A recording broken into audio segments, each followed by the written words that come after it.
Gobierno de España, como es la recuperación y la reconstrucción de las zonas afectadas por la DANA hace ahora 3 semanas.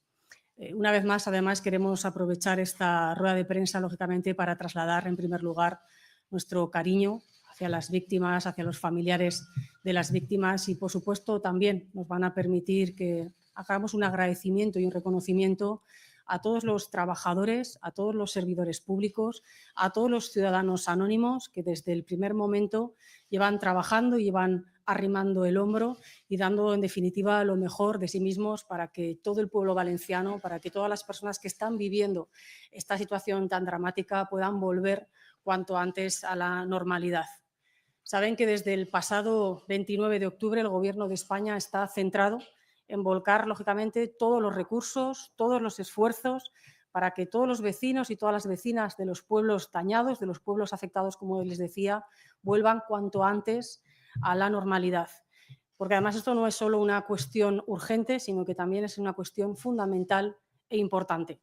Por eso el Gobierno, como les decía, está centrado en esta prioridad, en seguir buscando a los desaparecidos, en seguir sacando todo el lodo de las calles, en seguir limpiando todas las calles con esos vehículos que siguen estando ahí, en seguir, en definitiva, facilitando la celeridad del pago de las ayudas para todas esas personas que los necesitan, para que los trabajadores y que las empresas también encuentren ese escudo que es tan importante y, en definitiva, trabajar para que los valencianos, para que las valencianas, para que el pueblo valenciano, en definitiva, puedan recuperar cuanto antes a la normalidad.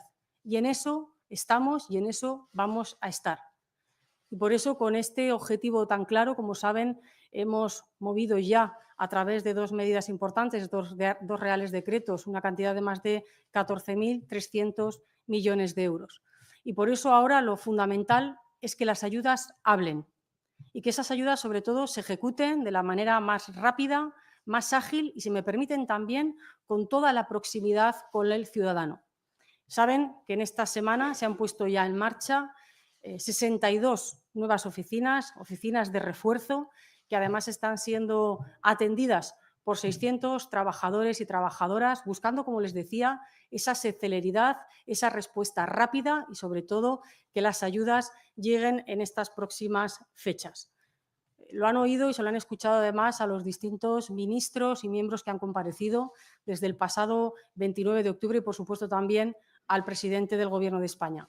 Somos todos perfectamente conscientes que esta recuperación va a llevar tiempo, pero el Estado va a estar siempre al lado del pueblo valenciano el tiempo que haga falta y, desde luego, con todos los recursos que sean necesarios.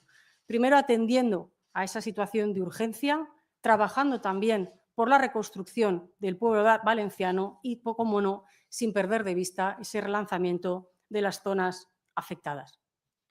Y en relación, además, a esta cuestión, saben que hoy en el Consejo de Ministros hemos aprobado la creación del comisionado especial para la reconstrucción y la reparación, que trabajará, lógicamente, como no puede ser de otra forma, con esa comisión interministerial para atender estas necesidades de las personas afectadas por la DANA y que dependerá, además, del Ministerio de Política Territorial. Y además, en los asuntos que hemos aprobado también hoy en el Consejo de Ministros, se han aprobado 2 anteproyectos de ley por los que se regula el procedimiento de determinación de la edad para garantizar los derechos de los menores. Se aprueba ya en esa segunda vuelta hoy en el Consejo de Ministros, que se traslada, por tanto, al Congreso de los Diputados. Y el objetivo de estos 2 anteproyectos es proteger y garantizar los derechos de los menores, así como cumplir, por supuesto, con esas recomendaciones que conocíamos de los órganos internacionales responsables en esta materia. Además, hoy, como pueden ver todos ustedes, me acompaña también la ministra de Inclusión y Seguridad Social e Migraciones, Elma Saiz, que les dará cuenta a todos ustedes de otro asunto que se ha aprobado hoy en el Consejo de Ministros, como es el Reglamento sobre derechos y libertades de los extranjeros en España y su integración social. Y antes de darle la palabra a la ministra, sí que me van a permitir también anunciarles que hoy hemos aprobado en el Consejo de Ministros la declaración con motivo del Día Internacional de la Eliminación de la Violencia contra la Mujer, que saben que se conmemora el próximo 25 de noviembre. Bien, pues en esta declaración, evidentemente, el Gobierno de España vuelve a manifestar de una manera clara y rotunda su más absoluto rechazo frente a cualquier forma de violencia contra las mujeres y las niñas y, por supuesto, también manifestar nuestro compromiso para seguir avanzando de una manera clara y sólida en favor de las políticas de igualdad en nuestro país. Y con estos temas, que han sido los que hemos abordado hoy en el Consejo de Ministros, le daré la palabra a la ministra Elma Saiz para que les dé cuenta a ustedes sobre la aprobación del dicho reglamento. Elma. Muchas gracias, ministra. Portavoz, buenos días y muchas gracias por acudir a esta rueda de prensa. Hoy hemos aprobado en el Consejo de Ministros el nuevo reglamento de la Ley de Extranjería. Estamos ante la reforma más ambiciosa e integral desde su entrada en vigor hace ya 13 años. El texto definitivo que hoy presentamos ha pasado de manera satisfactoria por trámites exhaustivos y complejos, como lo es el de audiencia pública y el del Consejo de Estado, por lo que estoy segura de que se trata de una norma rigurosa y determinante para transformar nuestro país a mejor. Antes de resumirle los principales puntos del texto, permítanme que les dé un breve contexto de por qué hemos llevado ahora a cabo esta importante reforma.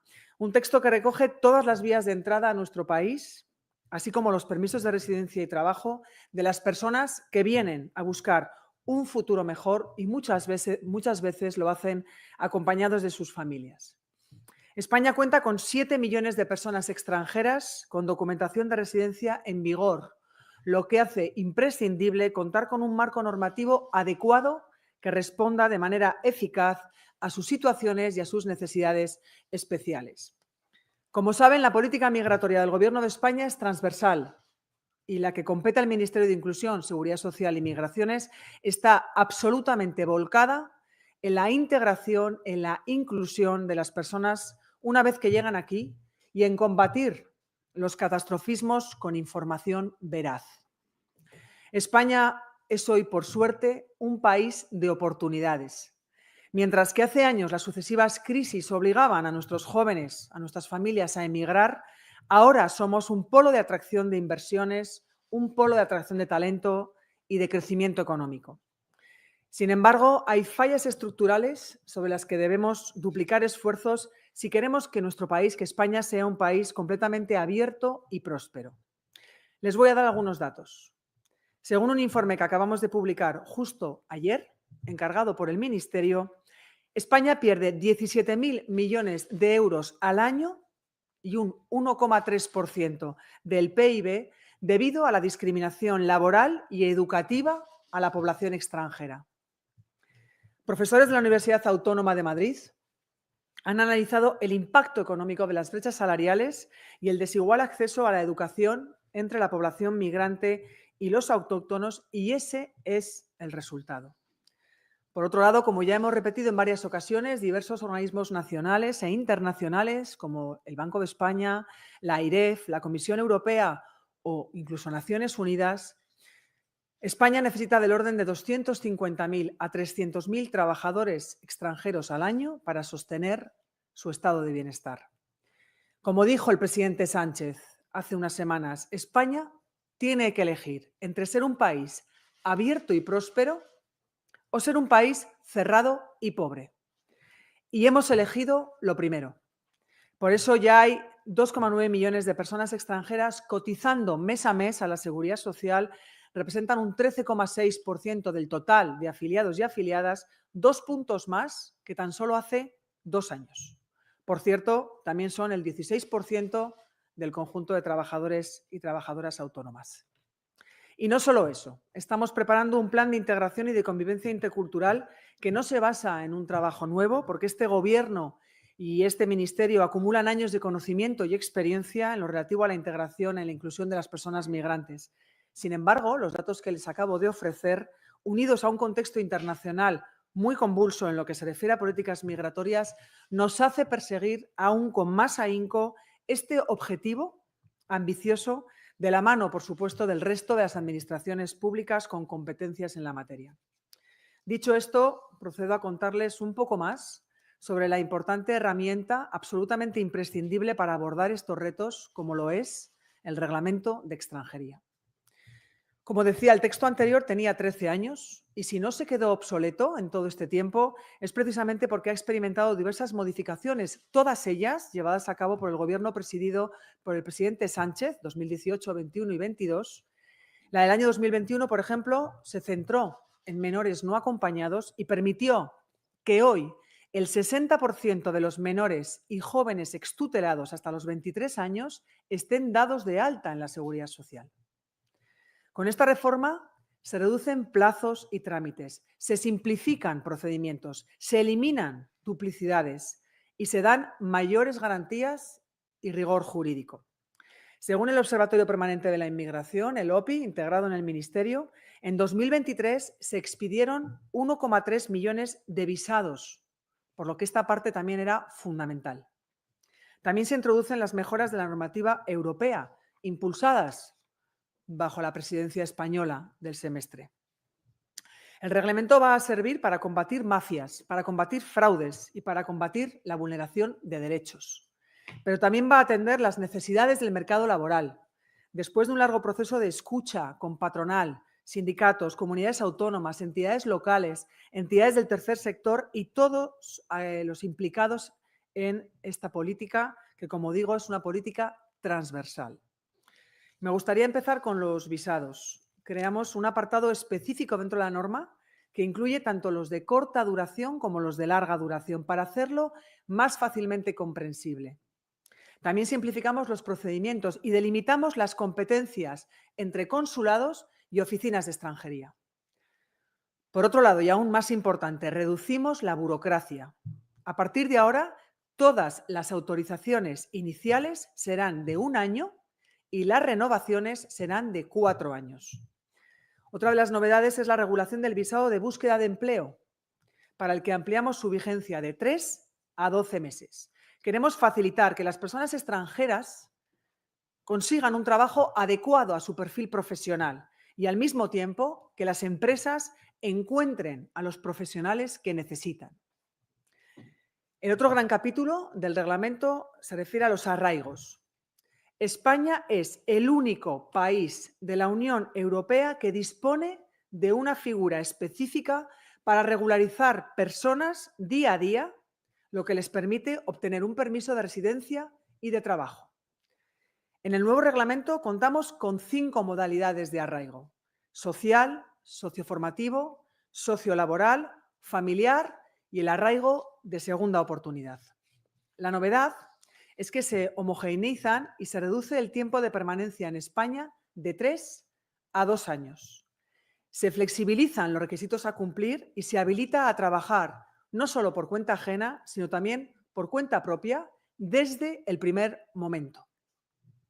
Para hacernos una idea de la utilidad de esta figura, les diré que a finales del año 2023 había 210.334 personas con autorización por arraigo, 84.983 más que en el año 2022. Hemos estimado que con esta reforma puedan regularizarse de media la situación 300.000 personas al año durante los próximos 3 años. Les doy un dato más. Del año 2022 al año 2023, las personas regularizadas por arraigo afiliadas a la Seguridad Social han aumentado un 30,4%. En definitiva, el reglamento abre puertas que antes estaban cerradas mediante 3 llaves: formación, empleo y familia. 3 llaves que nos llevan a la inclusión, pero siendo muy exigentes con los requisitos jurídicos y exquisitos con los derechos humanos. Una sociedad próspera debe saber formar y captar el talento. España da la bienvenida al talento de todas las nacionalidades, porque sabemos que el talento no entiende ni de sexo, ni de estatus, ni por supuesto entiende de origen. Por ello, en materia de formación, las personas sujetas a este reglamento podrán disfrutar de una autorización de estancia por estudios que dure todo el tiempo que dure su formación. Con esto evitamos la preocupación de caer en una situación de irregularidad sobrevenida por motivos burocráticos. Además, se facilita una vía rápida o un fast track para poder enlazar con una autorización de trabajo una vez que se terminen los estudios. Durante los estudios, además, estarán autorizados a trabajar un máximo de 30 horas semanales e independientemente de la formación que estén cursando. Y por último, hemos reforzado los requisitos y las obligaciones de los centros de estudios, por lo que les damos a los estudiantes una protección superior a la actual. Nos aseguramos de que obtengan una formación digna y suficiente y evitamos que sean víctimas de fraudes. En segundo lugar, entendemos que la inmensa mayoría de las personas que vienen a España vienen en busca de un trabajo que hemos comprobado que es la verdadera palanca de la inclusión. Facilitamos la incorporación al trabajo a la vez que profundizamos en los derechos de los trabajadores migrantes y atendemos las necesidades vacantes de nuestro mercado nacional. Por eso, en materia de empleo, se introducen mejoras en la regulación de las actividades de temporada vinculadas a la protección de los derechos de los trabajadores, así como mejoramos sus condiciones de habitabilidad y la seguridad del trabajador desde que sale de su país hasta que se da de alta en la Seguridad Social aquí. Potenciamos también la colaboración con autoridades de terceros países y la implicación, por supuesto, de los agentes sociales. Se evitan situaciones de irregularidad sobrevenida y protegemos contra la explotación laboral, una de nuestras principales batallas. Además, facilitamos la regularización de aquellos migrantes que sean objeto de explotación laboral. Por otra parte, los empresarios, las empresas, van a disponer de más información de todo el proceso, que además se ha simplificado y se ha hecho más flexible, para adaptarse mejor a las necesidades concretas como la duración determinada, la gestión colectiva de contrataciones, entre otras. Por último, la familia es, junto al trabajo, imprescindible para la inclusión social de las personas que llegan y para retener el talento que aportan. La reforma mejora la reagrupación familiar para personas extranjeras residentes y para ciudadanos con nacionalidad. En el caso de familiar de español, se tienen en cuenta realidades que antes no se contemplaban, como parejas no registradas formalmente que puedan acreditar una relación afectiva análoga o hijos hasta los 26 años. También se permite la reagrupación de hijos y progenitores de víctimas de trata, de víctimas de violencia sexual o violencia de género. El reglamento representa una simbiosis ganadora entre la extensión y protección de los derechos de las personas migrantes y el rigor jurídico y la atención a las necesidades de España, que estamos seguros de que va a transformar nuestra convivencia y la competitividad. Por mi parte, eso es todo y quedo atenta a sus preguntas. Muchas gracias. Muchas gracias. Por favor. Gracias.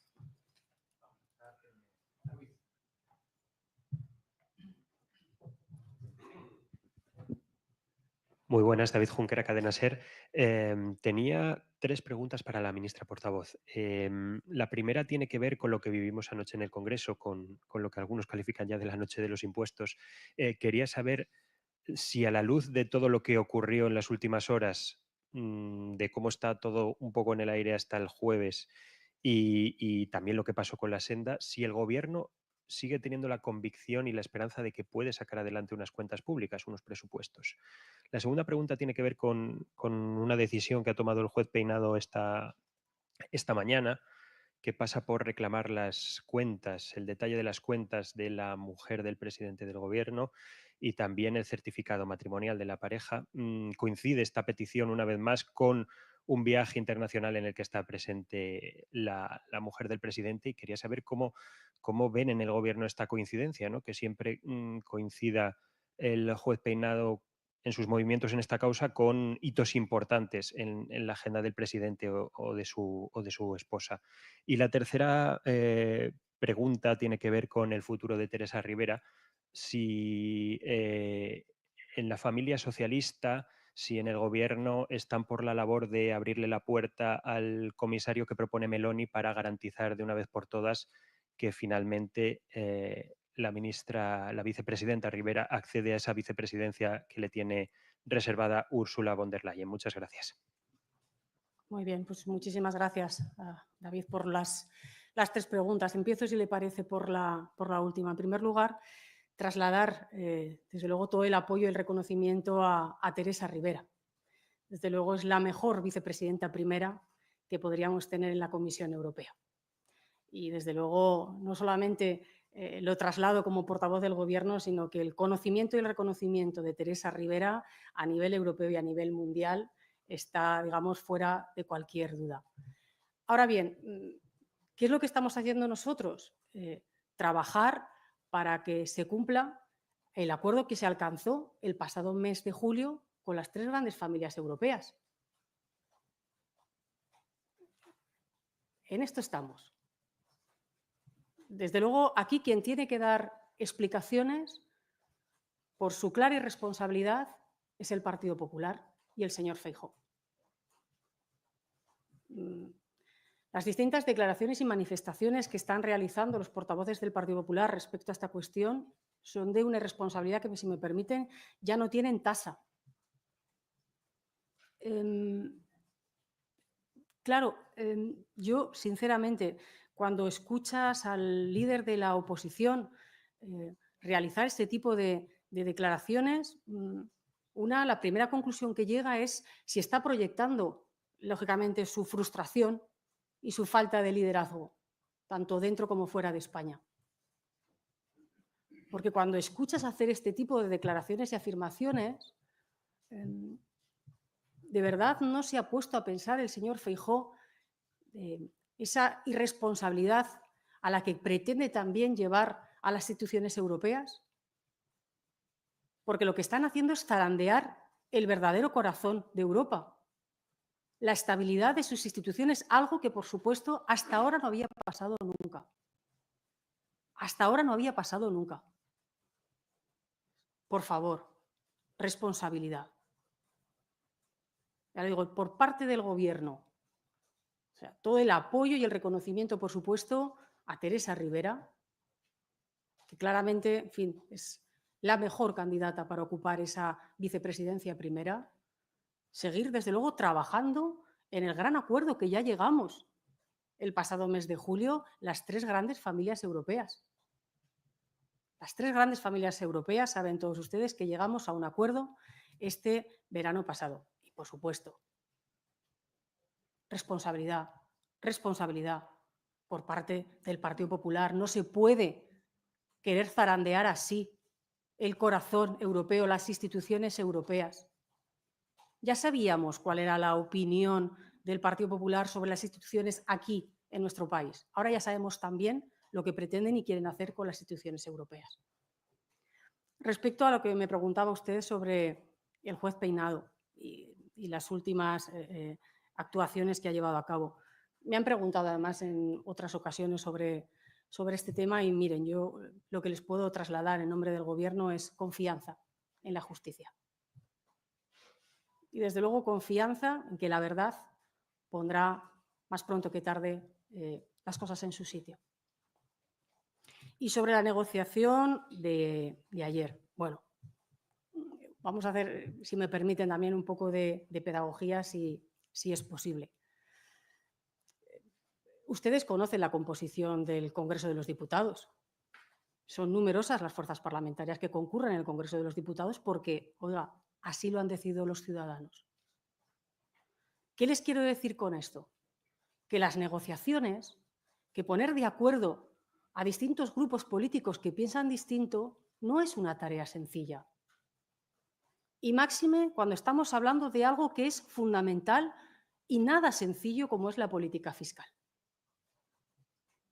La línea de este Gobierno es clara y así lo hemos defendido este Gobierno progresista.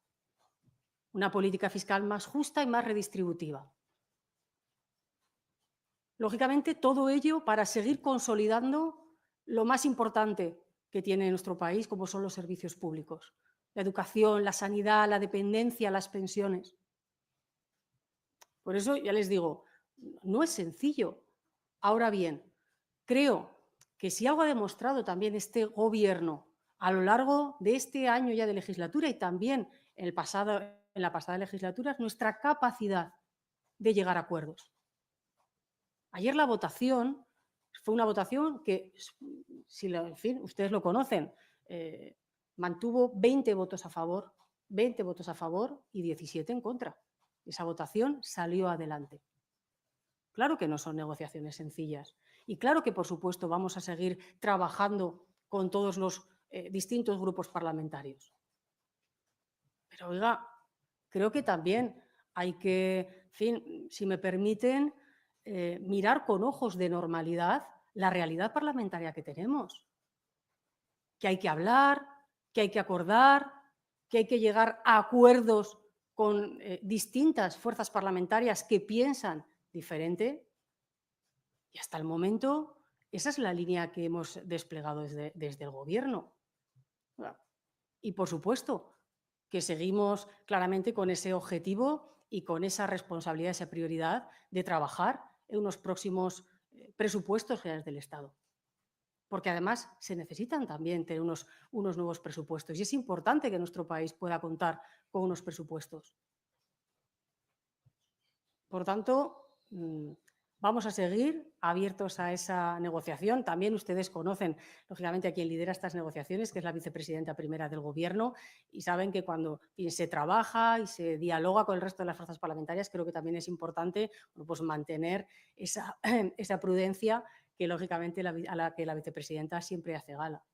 Pero, oiga, yo creo que también hay que tener en cuenta cuál es la realidad parlamentaria del Congreso de los Diputados y también la hemeroteca de este Gobierno. Y una de las fortalezas que hemos demostrado es nuestra capacidad de llegar a acuerdos. Otros también han dejado muy clara su debilidad porque solamente son capaces de llegar a acuerdos con la ultraderecha en este país.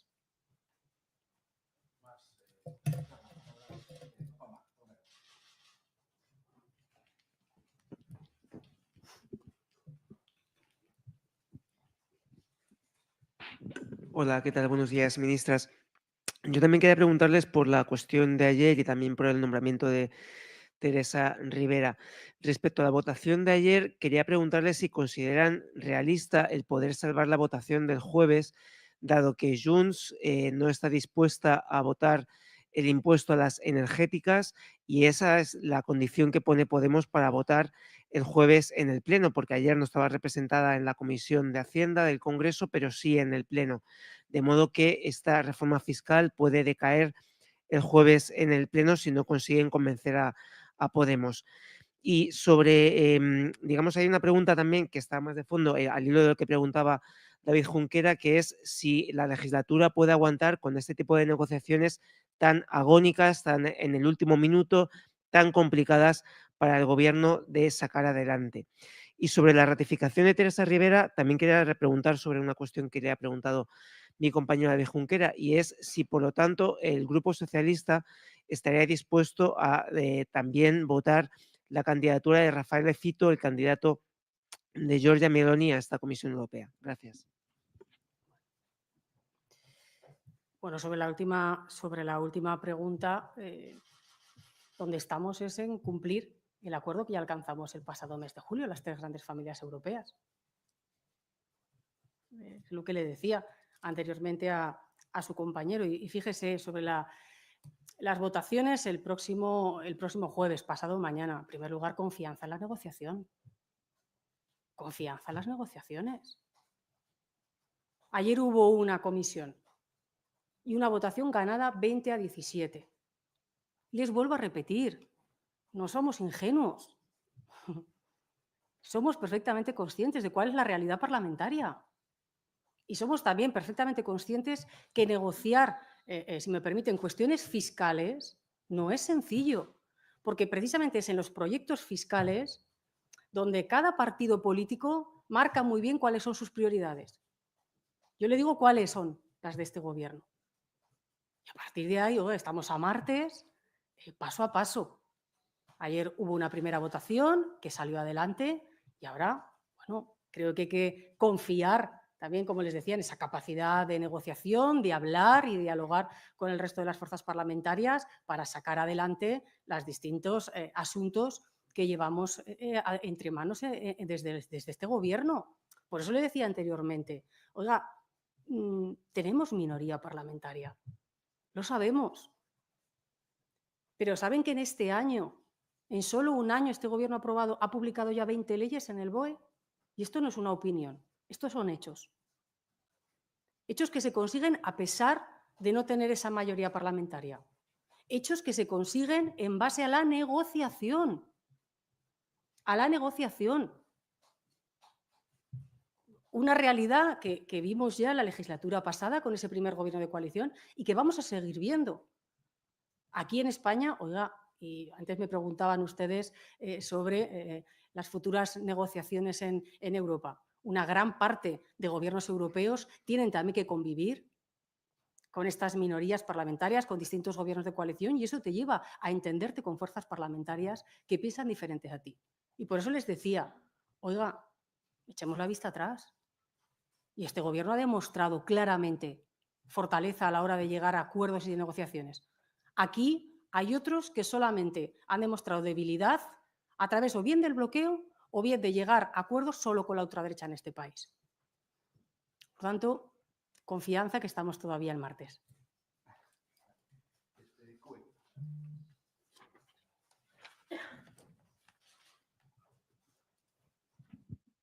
Sí, gracias. Creo que con las preguntas de mis compañeros las generales las tenemos, así que voy a lo específico y a ver si puede haber respuestas específicas.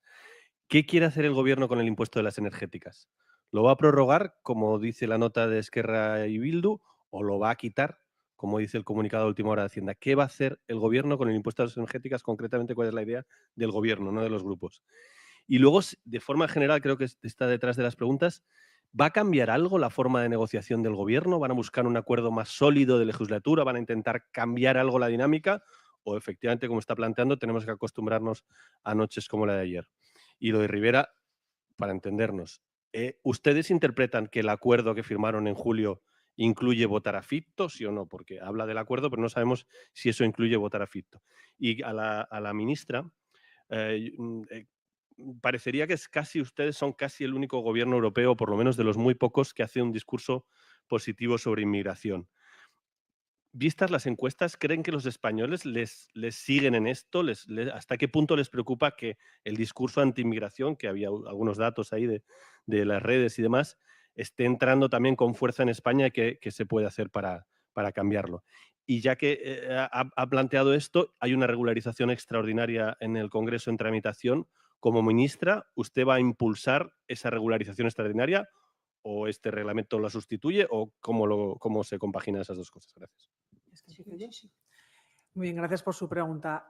Bueno, les he dado al principio de la intervención les he dado un contexto que me parece importantísimo en lo que, bueno, pues en lo que tiene que ver con esa política migratoria integral, con este discurso positivo que habla de talento, que habla de derechos humanos, que habla de, bueno, pues de cifras, pues de sostenibilidad de nuestro sistema, de nuestro estado de bienestar, de pirámide demográfica, de dar respuesta a la realidad, ¿no? En un contexto además internacional absolutamente convulso. Con lo cual yo quiero destacar y poner en valor que somos el único país de la Unión Europea que cuenta con una figura tan importante como es el arraigo, que ahora lo llevamos a 5 situaciones para dar respuesta a las diferentes necesidades adecuadas a cada persona migrante.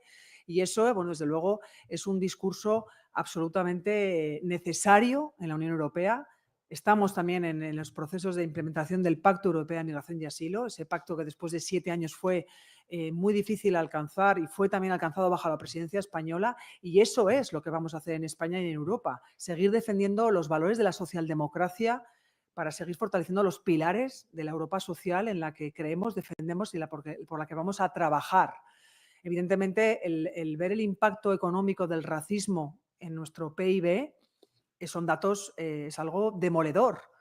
Y vamos a trabajar, no vamos a parar hasta darle la vuelta, porque consideramos que supone precisamente el fortalecimiento de nuestro estado de bienestar y de nuestros valores más intrínsecos como ciudadanos de la Unión Europea. En cuanto a la ILP, yo desde luego valoro que se produzcan esos debates en el Congreso y en el Senado, en las cámaras, que los grupos políticos bueno, pues dialoguen y afronten en la agenda política algo tan importante como de lo que estamos hablando, pero insisto, la importancia de este reglamento, de estas figuras de arraigo como único país que tenemos para sacar de la situación irregular a las personas, cada una adecuada a su necesidad vital, con las 3 palancas de formación, empleo y familia. Y evidentemente, bueno, pues esa es la herramienta de la que se dota a partir de hoy, desde su entrada en vigor, este gobierno. Sobre casi me atrevería un poco a responderle la primera y la segunda pregunta en uno. Fíjese, hacer un sinónimo de negociación y acuerdo con el término inestabilidad en mi opinión, es incorrecto. Es decir, acuerdo y negociación en este caso es sinónimo también de ser conscientes de la realidad. Es que, claro, muchas veces cuando le hacen preguntas al Gobierno, a los distintos miembros que conformamos este Gobierno e introducen ustedes el término inestabilidad porque nos toca y nos corresponde hablar y dialogar con el resto de las fuerzas políticas, en fin, no se entiende muy bien. Fíjese, yo desde luego el ejemplo más claro de inestabilidad, incluso de soledad, se lo daría a esos gobiernos autonómicos que no duraron ni un año. Esos gobiernos conformados por el Partido Popular y Vox, oiga, y que no han llegado ni a cumplir un año. Hombre, en fin, se lo digo con toda la humildad. El presidente Sánchez lleva gobernando este país desde el año 2018, con gobiernos de coalición, y los temas más importantes han salido adelante. Han salido adelante. Oiga, y salen adelante, lógicamente, porque hay una iniciativa y un proyecto que este Gobierno está liderando, pero sobre todo porque tenemos que dialogar, negociar y debatir. Y desde luego el diálogo y el debate y la negociación nunca, o sea, desde luego nunca se puede entender como debilidad. Oiga, si los ciudadanos han decidido que tengamos el Congreso de los Diputados que tenemos, pues sinceramente creo que es un ejercicio de responsabilidad y de altura de miras ser capaz de llegar a acuerdos con quienes piensan diferentes a uno. Nuestra línea roja está clara, es la ultraderecha y es Vox, pero a partir de ahí, desde el año 2018, hemos aprobado importantes leyes, los grandes proyectos que ha liderado este Gobierno gracias a ese acuerdo y a esa negociación con el resto de las fuerzas parlamentarias. Y, por cierto, el convivir con esos parlamentos tan fragmentados, si me permiten, yo creo que ha venido para quedarse. Con lo cual, aceptemos la realidad, convivamos con ella y, sobre todo, saquemos lo mejor de nosotros mismos para llegar a acuerdos que beneficien a la gente. Porque de esto va la política. De acordar, de dialogar, de debatir. Hombre, y sinceramente, y de verdad se lo digo con toda la humildad y el respeto, son importantes y numerosos los acuerdos y las leyes que este Gobierno ha podido aprobar. Ayer tuvimos esa negociación, se lo vuelvo a reiterar, no son negociaciones sencillas, porque es un tema mollar y nuclear como es la política fiscal. Pero se aprobó también esa votación. Pues ahora la negociación sigue abierta, demos confianza también a esa negociación y esperemos también, por supuesto, a ese debate que se formulará el próximo jueves. Y sobre el asunto que me preguntaban de Teresa Rivera, como me lo han preguntado en 3 ocasiones, les vuelvo a decir, nosotros estamos trabajando para que se cumpla lo que se acordó el pasado mes de julio entre las 3 grandes familias. Y también les digo, no estaríamos en esto si el Partido Popular no estuviera intentando dinamitar dicho acuerdo. En base a un cortoplacismo político, en base hacia estrategias de vuelo bajo, estamos a que se cumpla lo que se acordó el pasado mes de julio entre las 3 grandes y más importantes familias de Europa.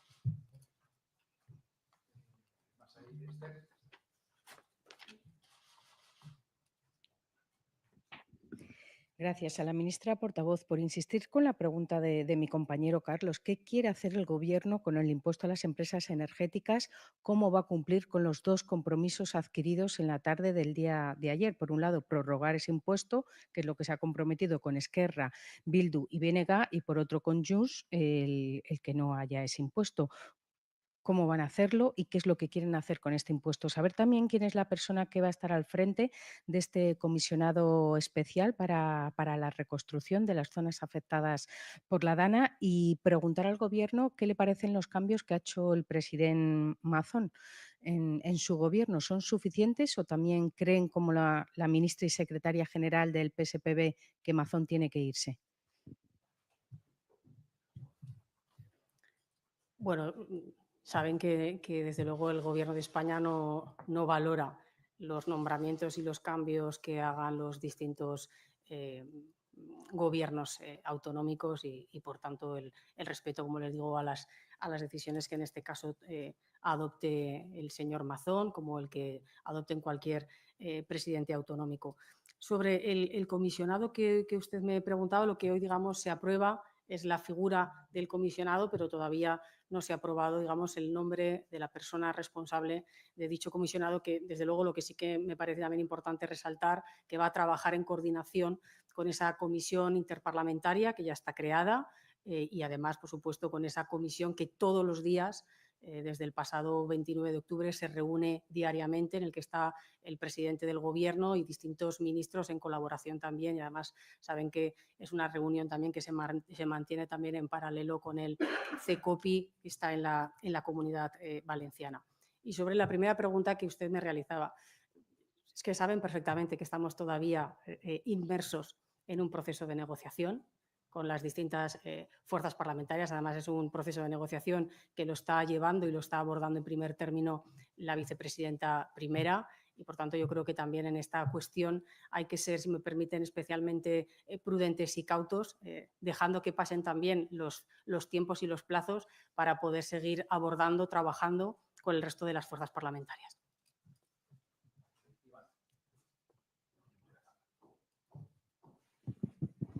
Hola, ¿qué tal? Muy buenos días. Por aclarar entonces sobre esto último, el impuesto a las energéticas, ayer hubo un compromiso de Hacienda con ciertos grupos de prorrogarlo vía decreto. Entiendo que ese compromiso depende entonces de que haya un apoyo mayoritario, porque en caso contrario, bueno, podría haber inseguridad jurídica, etcétera, ¿no? Si decae un decreto con un impuesto de estas características, por aclarar. Y por otro lado, hacía usted referencia también a la prioridad de tener unos próximos presupuestos del Gobierno. No sé si han hecho algún cálculo estimado sobre el coste de la reconstrucción en Valencia y cómo podría afectar o si pondría en riesgo esos recursos para la reconstrucción el no tener presupuestos del 2025. Y finalmente, sobre la nueva decisión del juez Peinado, más allá de los movimientos bancarios, también ha pedido indagar o que se le facilite el régimen de su unión matrimonial con el presidente del Gobierno. No sé qué interpretación hacen de esta petición, si creen que puede o que abre la puerta incluso a extender de forma indirecta la investigación al presidente del Gobierno. Gracias. Si me permite, Iván, con la última pregunta ya le he respondido anteriormente a su compañera y no voy a decir además nada nuevo sobre esta cuestión. Hombre, lógicamente nosotros los acuerdos a los que llegamos con los distintos grupos parlamentarios los llevamos adelante, pero creo que tampoco se les escapa a todos ustedes que hay una negociación importante de cara sobre todo también a este jueves que sigue abierta, donde evidentemente se están hablando de distintas cuestiones con las fuerzas parlamentarias. Además, lo está haciendo, como les decía, la propia vicepresidenta primera y nos tienen que permitir también que seamos prudentes en esta cuestión, pero lógicamente los acuerdos que se van llegando con las fuerzas parlamentarias, por supuesto que el interés y la voluntad, no podría ser de otra manera por parte del Gobierno, es de cumplirlas y de llevarlas adelante. Y sobre los presupuestos generales del Estado, claro que sí, nosotros vamos a seguir trabajando para poder aprobar unos presupuestos generales del Estado, como lo venimos además diciendo durante todo este tiempo. Es verdad que si me preguntas si hemos hecho una valoración o una cuantificación, no. Es decir, desde luego por parte del Gobierno, ustedes conocen una cuantificación que realizó en este caso la Generalitat por parte de este Gobierno. En lo que estamos ahora mismo es, como les digo, han pasado 3 semanas y desde el primer momento hemos inyectado ya más de 14.000 millones de euros y en lo que está ahora mismo este Gobierno es que esas ayudas lleguen cuanto antes a la gente que lo necesita. Y por eso hemos tomado esa decisión, lógicamente, de poner 62 oficinas con 600 trabajadores y trabajadoras para que esas ayudas lleguen lo más pronto posible a los verdaderos afectados en esta dana, a los valencianos y a las valencianas, y desde luego nosotros estamos ahí trabajando al lado del pueblo valenciano y sobre todo, bueno, pues como ha dicho siempre el presidente del Gobierno, trasladando todos los recursos que sean necesarios. Lógicamente, y tampoco yo creo que a ustedes se les escapa, en ese presupuesto general del Estado, claro que tiene que contemplar la inversión que haya que realizarse en materia de reconstrucción y sobre todo de relanzamiento, pero no solamente dentro de los presupuestos generales del Estado, también desde las administraciones autonómicas y desde las administraciones locales. Sería impensable que los distintos presupuestos generales del Estado, de los ayuntamientos afectados o de la comunidad autónoma de Valencia y, por supuesto, en España, no contemplaran una realidad como la que estamos viviendo y como la que estamos sufriendo, que además nos va a llevar tiempo. Nos va a llevar tiempo. Pero hasta que esos presupuestos generales del Estado lleguen y se aprueben, este Gobierno ya ha puesto en marcha, como les decía, 14.000 millones de euros que nos tienen que permitir dar esa respuesta urgente a la gente y, sobre todo, también iniciar esas tareas de reconstrucción que son tan importantes. Muy bien, pues muchísimas gracias a todos ustedes.